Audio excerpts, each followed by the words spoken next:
Haleluya. Yesu nashimwe. Ndabashubije mwese abankurikirana aho muri hose hirya no hino ku isi. Amazina yanjye nitwa Pasiteri Gashayija Eugene, abandi umukozi w'Imana. Ndashima Imana.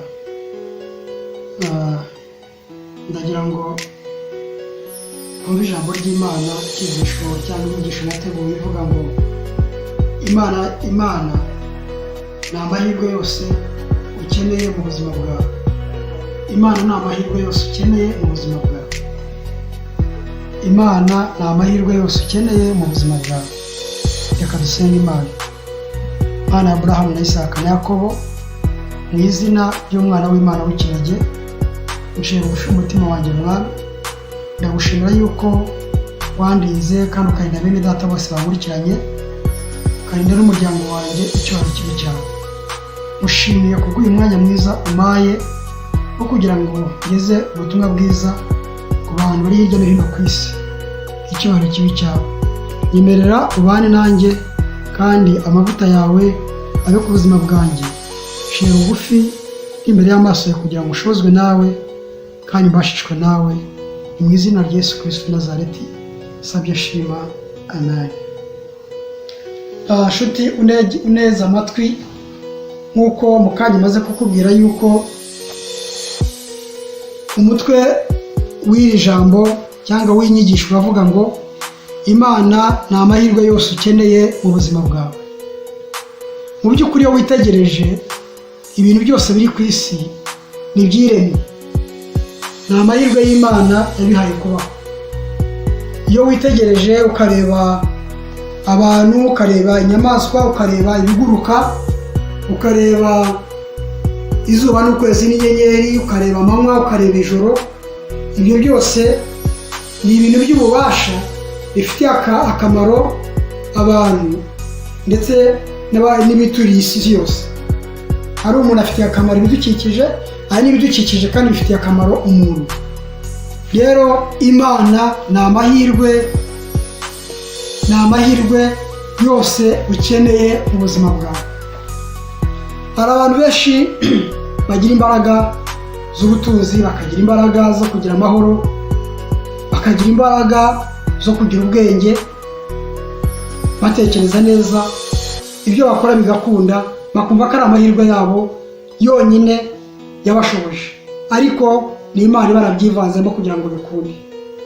Nshuti rero uneze amatwi, tugiye kureba ijambo ry'Imana riri mu gitabo cy'Abami wa kabiri mu isezerano rya kera, ibice 18 n'umurongo wa 40 tugeze kwa 45, aho Eliya yagushije imvura kubera imbaraga z'Imana, aho imvura yimaze imyaka 3 n'amezi 6 itagwa, inzara ari ibibazo, ariko umukozi w'Imana ahagara mu butware no mu mbaraga z'ijambo ry'Imana, arategeka, arasenga, yinginga Imana, nuko ijuru rigusha imvura. Umurongo wa 40 muri icyo gice cya 18 aragira hati, umutwe w'amagambo aravuga ngo Eliya yica abahanuzi ba Bali.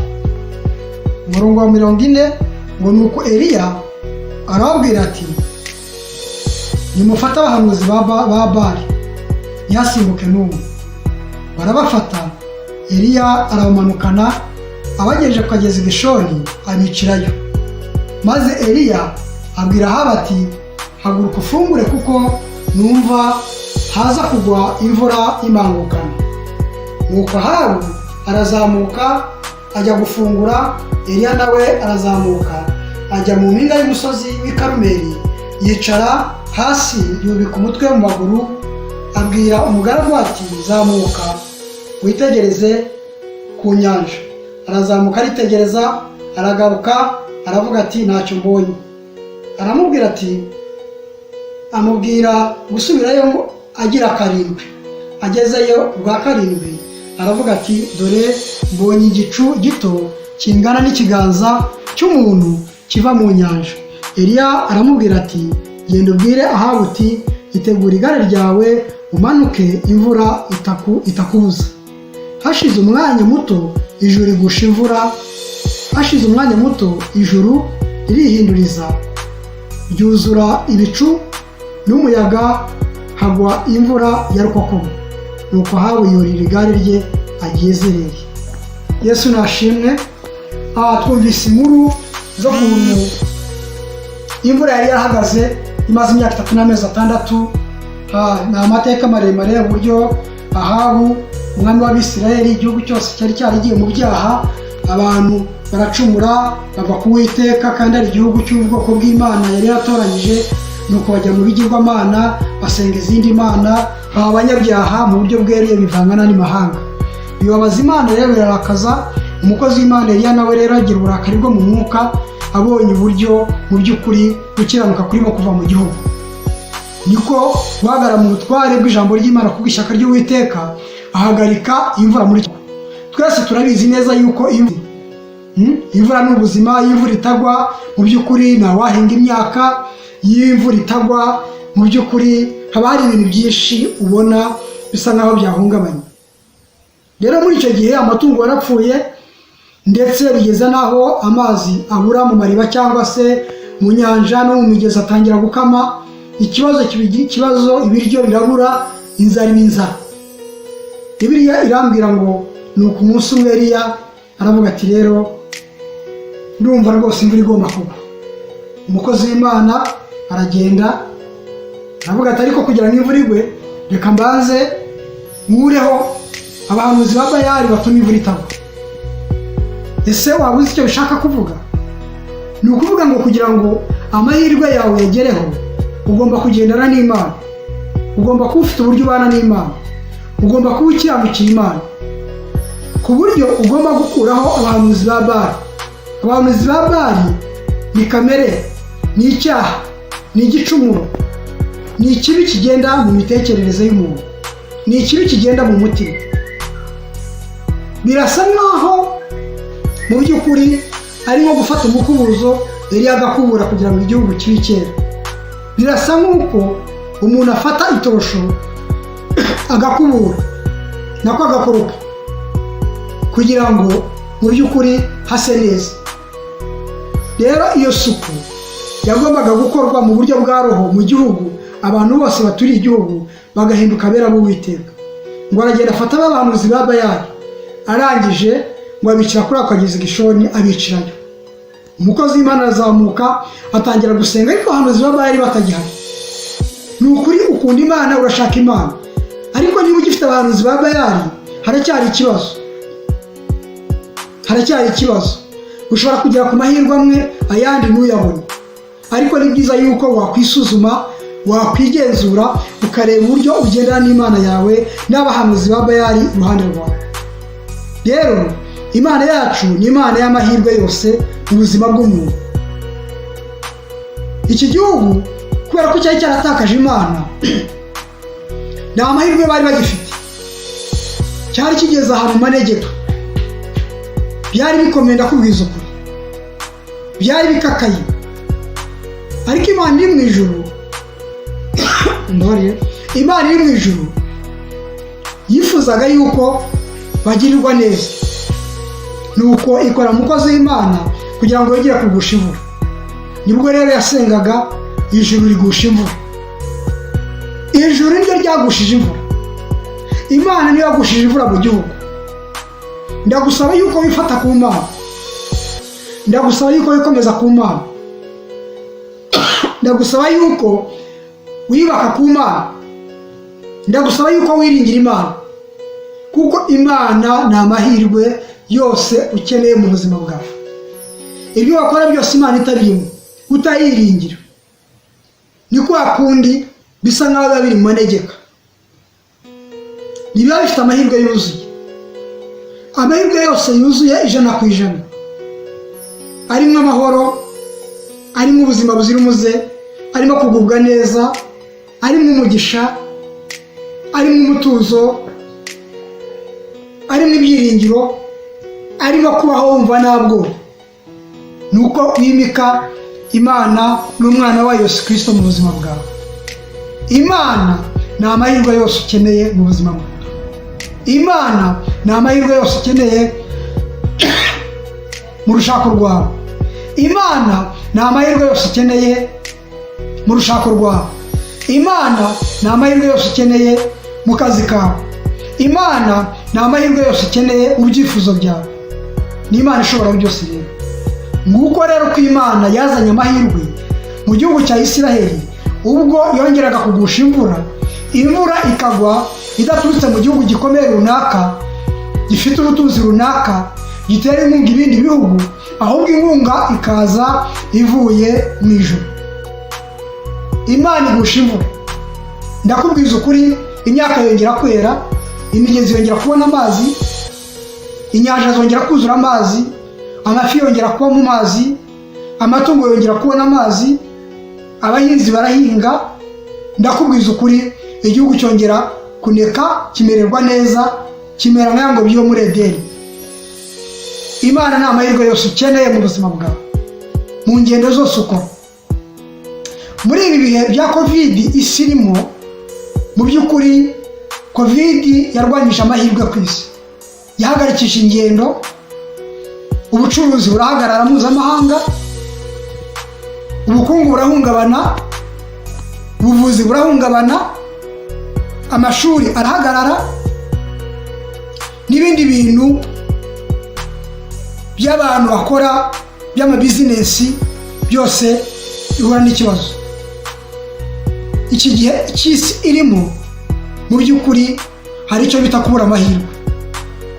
Hari igipimo cy'ubukungu cyamanutse ku bihugu bitandukanye byo ku isi. Rero Imana ni amahirwe yose ukeneye mu buzima bwawe.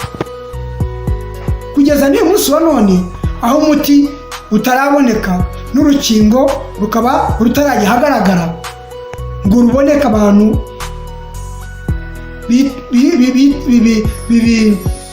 abantu bashobora kwitera bikingire, ni ikibazo.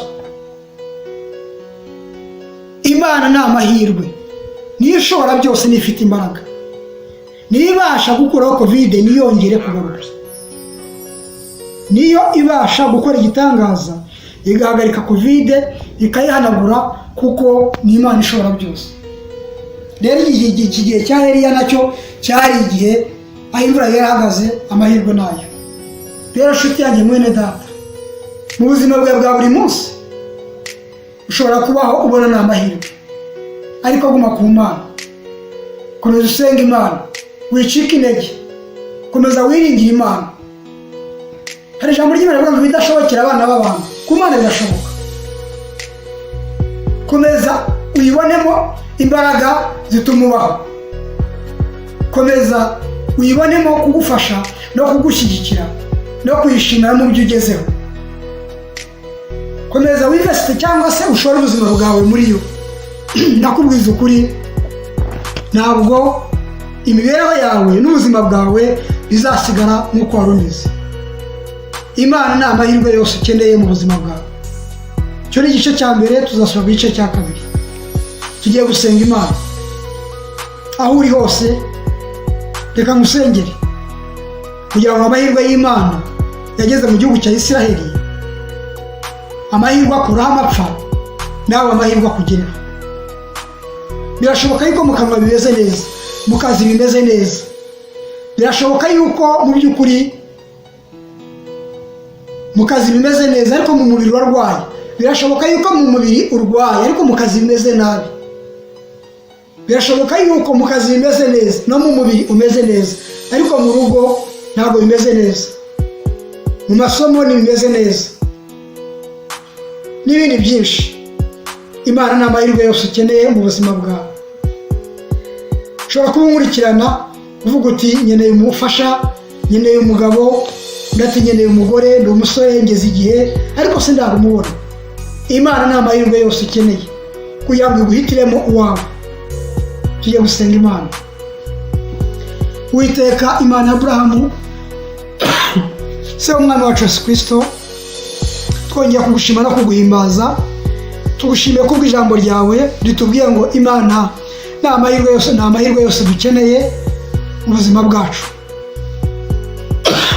Nyemerera buri muntu wese wumvise ijambo ryawe umugire neza, umuha imbaraga, umuha ubwenge, umuha ubushobozi bwo kumenya neza yuko Uwiteka Imana yaremye isi n'ijuru, se w'umwami wacu Yesu Kristo, yuko uri amahirwe y'ubuzima bwe.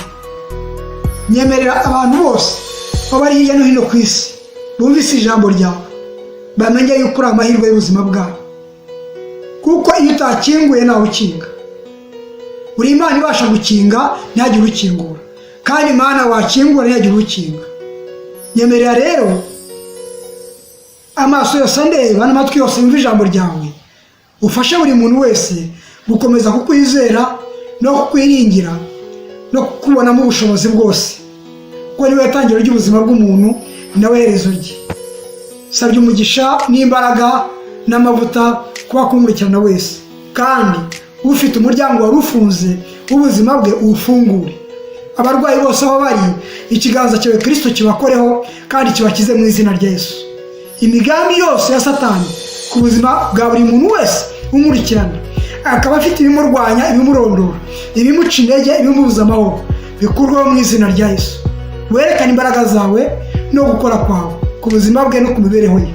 Musabiye umugisha n'ubuzima buzira umuze, musabiye kugubwa neza no kubona impinduka uko bukeye n'uko bwije, ni mu izina rya Yesu geshima, amen.